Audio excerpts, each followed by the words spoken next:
So before we put you to work, I want to talk a little bit about how writing has changed my life. I've written forever. I often find a home in my writing. It gives me a break from the world to help me gather my thoughts and then go back into the world in a hopefully better way. Not always, but hopefully. From a professional point of view, I'd say one of the biggest hits that I dropped was in 2010 on a blog. And the article was called How to Do Account Planning, a Simple Approach. I was working at McCann Sydney at the time. I was thinking about moving to New York or at least overseas. And I thought, you know what, let me just get together my way of working. And I did a silly little drawing to show the approach that I went through to work on a campaign, to help a campaign happen. And I published it, and it's been read by over 100,000 people. Now, that article has reached a lot of people in a meaningful way.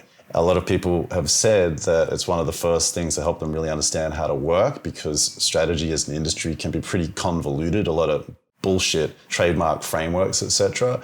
And it's introduced me to a lot of friends. I've been asked to do talks because of it. And over a decade later, it led really to my book, Strategy is Your Words. Another article that I want to highlight, I wrote in 2017 for Quartz, or QZ. It's called How to Make a Presentation, Make a Point. I had just left corporate America and was trying to work out how I wanted to operate as an independent person, a foreigner in the USA. And I was kind of tired of corporate writing. And so what I was experimenting with at the time was trying to find a style for my drawings, and then also a way to be a bit absurdist, yet also really direct. And I worked with this editor on what became a 4-article piece or set of pieces called How to Make a Presentation, Make a Point. But I started by talking about this battle between presentations that are just like information monsters, presentations you've got to kind of really work hard to get through because there are 100 slides with 1,000 points on them and you're like, what are we doing here? What's happening? Versus story rainbows. And the way it came together was by me paying attention to how I thought, which is, I think, called metacognition, where you think about how you think. I was working with an agency at the time, I was consulting,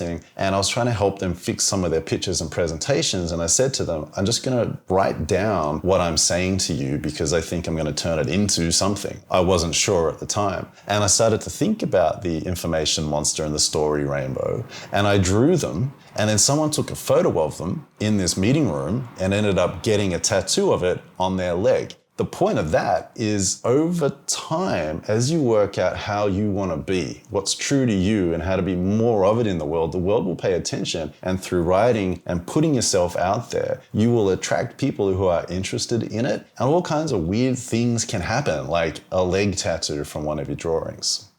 With my book, Strategy is Your Words, I knew that I wanted to write for a very long time, and I'd had a few false starts with fiction and various other things. In fact, when Kickstarter was a little bit different, I'd given them a proposal 12, 13 years ago to publish a book about strategy, and they said it wasn't creative enough. Fast forward to 2018, 2019, I was trying to gather my thoughts. At the time, I was feeling repressed. I knew I needed to express. I knew I needed to take more responsibility for my writing and how I wanted to be in the world. And what happened is 2 or 3 things. There's really tens of things, but 2 or 3 big things happened. One, I visited the Dublin Writers Museum, and I was reading letters and postcards and journals by some of Ireland's most famous writers. And it just really struck me how aggressively committed they were to their identity as a writer. 2, I read Julia Cameron's The Artist's Way at the same time as I was reading Viktor Frankl's Man's Search for Meaning.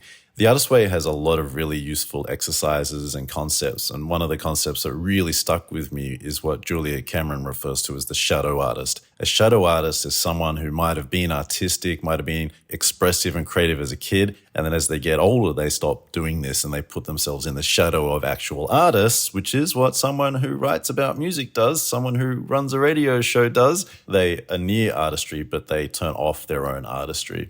And then the third thing that happened right around this time is when I got back from Dublin, I just sat down and decided to grab a piece of paper and write down why I urgently felt I needed to write a book. And I channeled a lot of the conversations that I'd been having with strategists at the time where people were struggling to get traction at work. And I wrote it all down on a piece of paper and I used that as my compass so that anytime I got lost, I could return to it.